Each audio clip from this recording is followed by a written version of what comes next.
Hi there, it's Liz Hoppy with a few tips and tricks for teachers.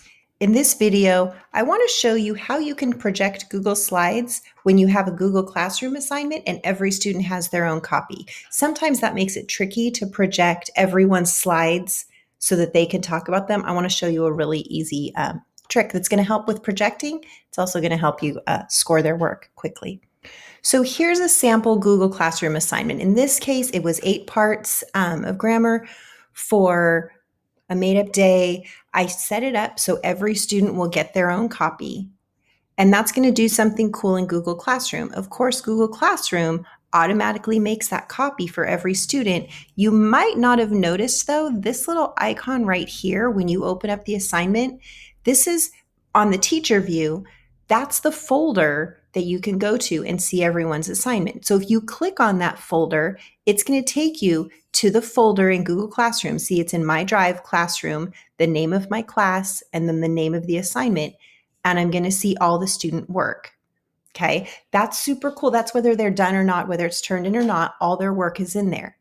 Now, if I click on the first file, as you can see, it's highlighted here, a new taskbar comes up or icon bar, and you've got the eyeball. This eyeball is super handy to be able to preview all the work. Okay, so I want you to imagine you just need to peek in on everybody's work and see how it is. Go into that folder, click on the first one, click the eyeball, and you can skim through everyone's. Maybe it's journal writing and you don't want to leave comments or anything. You just need to peek at everyone's journal writing. This is going to be super helpful for that.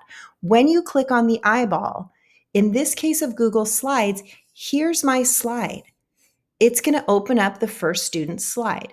Now, if I want to close it, I've got my arrow up here. If I need to go to more slides, now this is a one slide assignment, but if I need to go to more slides, I can go to the arrows down here. Sometimes a student does it accidentally on the second slide instead of the first. I've got my slide navigator down here. When I'm ready to look at the next student's work, I just click on the arrow right here. So I can open the first one, click the arrow, and just keep clicking through to see all the students' work.